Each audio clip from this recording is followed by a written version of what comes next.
ಸ್ತ್ರೀವಾದಿ ವಿಮರ್ಶೆ. ಬಿಳಿಯ ಮಹಿಳೆಯರಿಗೆ ಹೋಲಿಸಿದರೆ ಕಪ್ಪು ಮಹಿಳೆಯರು ದುಪ್ಪಟ್ಟು ದಮನಗಳಿಗೆ ಒಳಗಾಗುತ್ತಾರೆ. ವಿಮರ್ಶಾ ವಲಯದಲ್ಲಿಯೂ ಹೀಗೆಯೇ ಆಗುತ್ತದೆ. ಕಪ್ಪು ಮಹಿಳೆಯರ ಬರಹಗಳನ್ನು ಬಿಳಿಯ ವಿಮರ್ಶಕಿಯರು ಮಾತ್ರವೇ ಅಲ್ಲ, ಕಪ್ಪು ಸಾಹಿತ್ಯ ವಿಮರ್ಶಕರು ವಿಮರ್ಶಿಸುತ್ತಾರೆ. ಏಕೆಂದರೆ ಕಪ್ಪು ಸಾಹಿತ್ಯ ವಿಮರ್ಶಕರಲ್ಲಿ ಹೆಚ್ಚಿನವರು ಪುರುಷರೇ ಆಗಿದ್ದಾರೆ. ಈ ಸಂಗತಿಯನ್ನು ಕೇಂದ್ರವಾಗಿಸಿಕೊಂಡ ವಿಮರ್ಶಾ ಲೇಖನಗಳ 2 ಸಂಪುಟಗಳನ್ನು ಕಪ್ಪು ಸ್ತ್ರೀವಾದಿಗಳು 1980ರಲ್ಲಿ ಹೊರತಂದರು. ಇವೆರಡೂ ಸಂಪುಟಗಳಲ್ಲಿ ಪ್ರಧಾನ ಧಾರೆಯದು ಎನ್ನಲಾಗುವ ಬಿಳಿಯ ಸ್ತ್ರೀವಾದವನ್ನು ಕುರಿತ ವಿಮರ್ಶೆಗಳು ಮತ್ತು ವರ್ಣೀಯ ಮಹಿಳೆಯರತ್ತ ಗಮನ ಕೊಡುವ ಕ್ರಿಯಾಯೋಜನೆಗಳನ್ನು ಸೂಚಿಸುವ ಲೇಖನಗಳು ಇವೆ. ಈ 2 ಸಂಪುಟಗಳಲ್ಲಿ ಅಂಚಿನ ಸಮುದಾಯ ಎನಿಸಿ ಉಳಿದ ವರ್ಣೀಯ ಮಹಿಳೆಯರ ಧ್ವನಿಗಳು ದಾಖಲಾದವು. ಆ 2 ಸಂಪುಟಗಳಲ್ಲಿ ಮೊದಲನೇ ಸಂಪುಟದ ಹೆಸರು this bridge called my back, writings by radical women of colour. ಎರಡನೆಯ ಸಂಪುಟ all the women are white, all the black man are men, but some of us are brave. ಇವೆರಡೂ ಸಂಪುಟಗಳು ವರ್ಣೀಯ ಮಹಿಳೆಯರ ವಿಶೇಷತೆ ಮತ್ತು ಅವರ ಮಹತ್ವವನ್ನು ನಿರೂಪಿಸಲು ಪಣತೊಟ್ಟವು. ನಾವು ಎಲ್ಲ ಪುರುಷರಿಗಿಂತಲೂ ಭಿನ್ನರು ಹಾಗೂ ಬಿಳಿಯ ಮಹಿಳೆಯರಿಂದಲೂ ಭಿನ್ನರು ಮತ್ತು ಮಹತ್ವದವರು ಎಂಬುದನ್ನು ನಿರೂಪಿಸುವ ವಿಧಾನಗಳನ್ನು ಕಾಣಿಸಿದರು. ಅವರು ತಮ್ಮನ್ನು ಕಡೆಗಣಿಸಲಾಗಿದ್ದ ಸಂಗತಿಗಳನ್ನೇ ಮುಖ್ಯವಾಗಿಸಿ ಧ್ವನಿ ಎತ್ತಿದ್ದರು. ವರ್ಣೀಯರು ಎನಿಸಿದ ಕಾರಣಕ್ಕೆ ಸ್ತ್ರೀವಾದಿ ಚಳುವಳಿಗಳಲ್ಲಿ ಕಡೆಗಣನೆ ಆದೆವು. ಸ್ತ್ರೀವಾದಿಗಳು ಎನಿಸಿದ್ದಕ್ಕೆ ನಮ್ಮದೇ ಸಂಸ್ಕೃತಿಯಲ್ಲಿ ಕಡೆಗಣನೆ ಆದೆವು. ಲೆಸ್ಬಿಯಾನರು ಎನಿಸಿ ಭಿನ್ನಲಿಂಗಿ ಲೈಂಗಿಕತೆಯವರ ನಡುವೆ ಪ್ರತ್ಯೇಕಗೊಂಡು ಉಳಿದೆವು ಎಂಬ ಧ್ವನಿಗಳು ದಾಖಲಾದವು. This bridge called my back ಸಂಪುಟದಲ್ಲಿ ಅಂಚಿನ ಮಹಿಳೆಯರ ವಾಸ್ತವ ಅನುಭವಗಳು ಪ್ರಬಂಧಗಳಾಗಿ, ಕವನಗಳಾಗಿ, ಕಥನಗಳಾಗಿ ನಿರೂಪಿತವಾದವು. ಆದರೆ ಇಲ್ಲಿ ಸ್ತ್ರೀವಾದಿ ಕಾರ್ಯಯೋಜನೆಗಳು ನೇರವಾಗಿ ನಿರೂಪಿತವಾಗಲಿಲ್ಲ.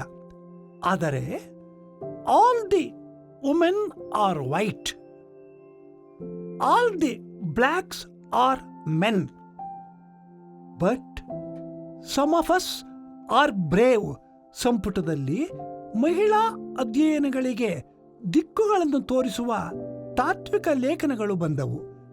ಅದರಲ್ಲೂ ಸ್ತ್ರೀವಾದಿ ವಿಮರ್ಶೆಯ ಸಿದ್ಧಾಂತಗಳು ನವೀಕರಣಗೊಂಡವು. ಕಪ್ಪು ಮಹಿಳೆಯರ ಎಲ್ಲ ಅಂಚಿನ ಸಮುದಾಯಗಳ ಮಹಿಳೆಯರ ಅಸ್ತಿತ್ವ, ಅನುಭವ ಮತ್ತು ಸಂಸ್ಕೃತಿಗಳು ಅಮಾನವೀಯವಾದ ಸಂಕೀರ್ಣ ವ್ಯವಸ್ಥೆಗಳ ದಮನಗಳಲ್ಲಿ ಸಿಲುಕಿವೆ. ಈ ವ್ಯವಸ್ಥೆಗಳು ಇಲ್ಲಿನ ಎಲ್ಲ ಬಿಳಿಯರು ಮತ್ತು ಪುರುಷರ ಪ್ರಜ್ಞೆಯ ಭಾಗವೇ ಆಗಿದ್ದು, ಇದನ್ನು ಮಾತ್ರವೇ ವಾಸ್ತವ ಜಗತ್ತು ಎಂದು ಪರಿಗಣಿಸಲಾಗುತ್ತದೆ. ಈ ವ್ಯವಸ್ಥೆಗಳು ಇಲ್ಲಿನ ಎಲ್ಲ ಬಿಳಿಯರ ಅಥವಾ ಪುರುಷರ ಪ್ರಜ್ಞೆಯ ಭಾಗವೇ ಆಗಿದ್ದು, ಇದನ್ನು ಮಾತ್ರವೇ ವಾಸ್ತವ ಜಗತ್ತು ಎಂದು ಪರಿಗಣಿಸಲಾಗುತ್ತದೆ. ಈ ಜಗತ್ತಿನ ಪ್ರಜ್ಞೆಯಲ್ಲಿ ಅಂಚಿನ ಸಮುದಾಯಗಳ ಮಹಿಳೆಯರು ಅಪರಿಚಿತರು, ಅದೃಶ್ಯರು, ಯಾವುದೇ ಪರಿಗಣನೆಗೆ ಬಾರದವರೂ ಆಗಿದ್ದಾರೆ ಎಂದು ಬಾರ್ಬರಾ ಸ್ಮಿತ್ ಹೇಳುತ್ತಾಳೆ. ಕಪ್ಪು ಮತ್ತು ಮೂರನೆಯ ಜಗತ್ತಿನ ಮಹಿಳೆಯರ ಬಗ್ಗೆ ಯಾವುದೇ ಗಮನವನ್ನೂ ಹರಿಸದ ಶೋವಾಲ್ಟರ್, ಮೋಯರ್ಸ್ ಮತ್ತು ಸ್ಪಾಕ್ಸ್ ರಂತಹ ಬಿಳಿಯ ಸ್ತ್ರೀವಾದಿಗಳ ಮೇಲೆ ಬಾರ್ಬರಾ ಸ್ಮಿತ್ ಹರಿಹಾಯುತ್ತಾಳೆ. ಕಪ್ಪು ಸ್ತ್ರೀವಾದಿ ವಿಮರ್ಶೆಗೆ ಬಾರ್ಬರಾ ಸ್ಮಿತ್ 3 ನಿಯಮಗಳನ್ನು ಸೂಚಿಸುತ್ತಾಳೆ. 1. ಕಪ್ಪು ಮಹಿಳಾ ಬರಹಗಾರರು ಗುರುತಿಸಲು ಅರ್ಹವಾದ ಸಾಹಿತ್ಯ ಪರಂಪರೆಯನ್ನು ಹೊಂದಿದ್ದಾರೆ. 2ನೇ ನಿಯಮ, ಈ ಸಾಹಿತ್ಯವು ಪ್ರತಿಭೆಯಲ್ಲಿ ಮಹತ್ವದ್ದು ಮತ್ತು ಆತ್ಮವಿಶ್ವಾಸದ ಚೈತನ್ಯವುಳ್ಳದ್ದೂ ಆಗಿದೆ. 3ನೇ ನಿಯಮ, ಕಪ್ಪು ಲೇಖಕಿಯರ ಪಠ್ಯಗಳಲ್ಲಿ ಲೆಸ್ಬಿಯಾನರು ಉಪಪಠ್ಯಗಳಾಗಿ ಒಳಗೊಳ್ಳುತ್ತಾರೆ. ಉದಾಹರಣೆಗೆ, ರೊಮ್ಯಾಂಟಿಕ್ ಪ್ರೀತಿ ಎಂದಾಗ ಅಲ್ಲಿ ಭಿನ್ನಲಿಂಗಿ ಲೈಂಗಿಕತೆಯವರು ಮಾತ್ರವೇ ಅಲ್ಲದೆ ಲೆಸ್ಬಿಯಾನರು ಸಹಜವೆಂಬಂತೆ ಒಳಗೊಳ್ಳುತ್ತಾರೆ. ಅಥವಾ ಹೆಣ್ಣು ಪಾತ್ರವೊಂದು ಏನೇನೂ ಮಹತ್ವವೇ ಇಲ್ಲದ ಪುರುಷನನ್ನು ಮದುವೆಯಾಗುವುದು ಎಂದರೆ ಅವಳು ಬಲಿಪಶು ಎನಿಸುತ್ತಾಳೆ. ಅಥವಾ ಅಂತಹ ಪುರುಷರೊಂದಿಗೆ ಲೈಂಗಿಕ ಸಂಪರ್ಕವನ್ನು ಹೊಂದಿದರೂ ಅದು ಅವಳ ಆಯ್ಕೆ ಆಗಿರುತ್ತದೆಯೇ ಹೊರತು ಅನಿವಾರ್ಯದಲ್ಲಿ ಅದನ್ನು ಅವಳು ಮುಂದುವರೆಸುತ್ತಾಳೆ ಎಂದೇನೂ ಇಲ್ಲ. ಸ್ಮಿತ್ತಳ ಮಾತಿಗೆ ಸ್ಪಂದಿಸುವ ಡೆಬೋರಾ ಮ್ಯಾಕ್ ಡೊವೆಲ್ ಈ ಚಿಂತನೆಗೆ ಕೆಲವು ಹೊಸ ಆಯಾಮಗಳನ್ನು ಕೂಡಿಸುತ್ತಾಳೆ. ಹೌದು, ಸ್ಮಿತ್ ಹೇಳುವ ಬಗೆಯಲ್ಲಿ ಕಪ್ಪು ಲೇಖಕಿಯರು ಬಿಳಿಯ ಸ್ತ್ರೀವಾದಿ ಚಿಂತನೆಗಳಿಂದ ಮುಕ್ತರಾಗಿದ್ದಾರೇನೋ ನಿಜ. ಆದರೆ ಕಪ್ಪು ಲೇಖಕಿಯರು ತಮ್ಮದೇ ಸಮುದಾಯದ ಕಪ್ಪು ಪುರುಷ ಮಾದರಿಗಳಿಂದ ಹೇಗೆ ಭಿನ್ನರಾಗಬಹುದು ಎಂಬುದನ್ನು ನೋಡಬೇಕಿದೆ ಎನ್ನುತ್ತಾಳೆ.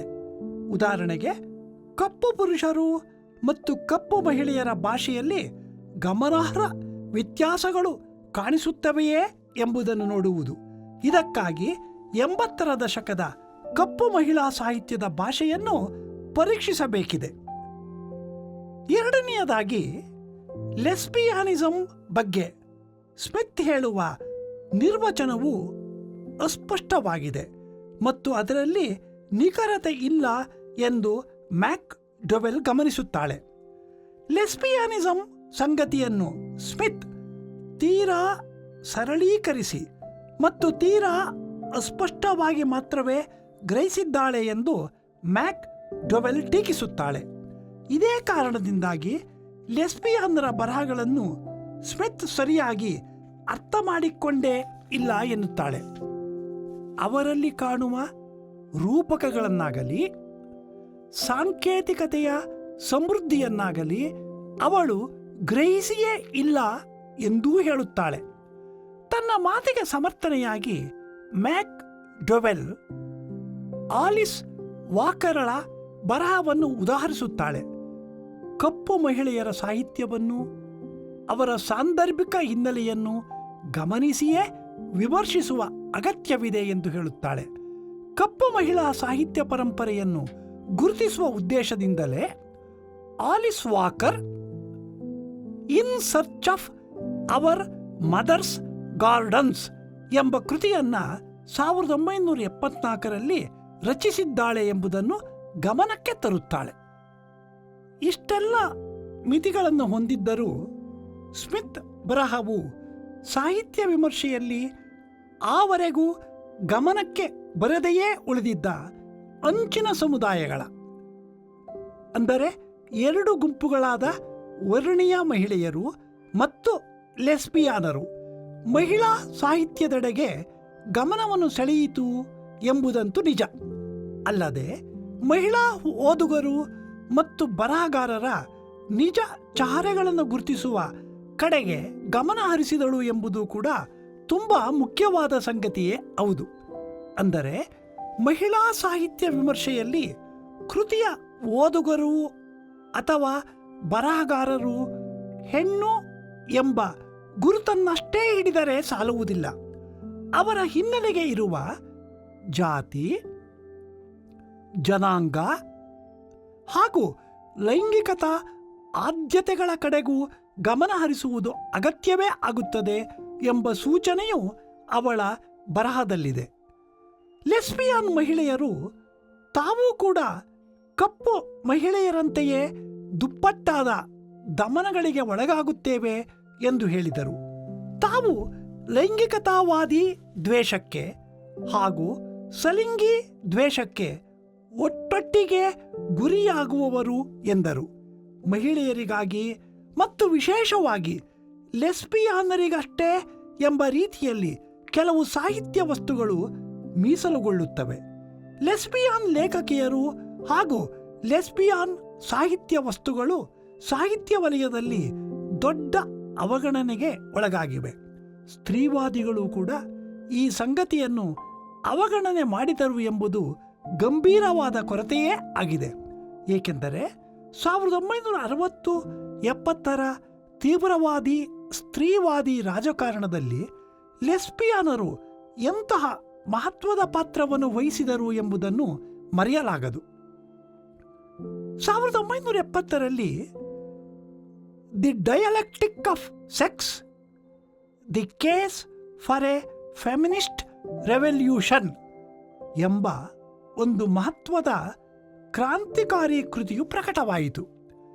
ಇದನ್ನು ಬರೆದದ್ದು ಕೆನಡಿಯನ್ ಅಮೇರಿಕನ್ ಸ್ತ್ರೀವಾದಿ ಶುಲಾಮಿತ್ ಫೈರ್ಸ್ಟೋನ್.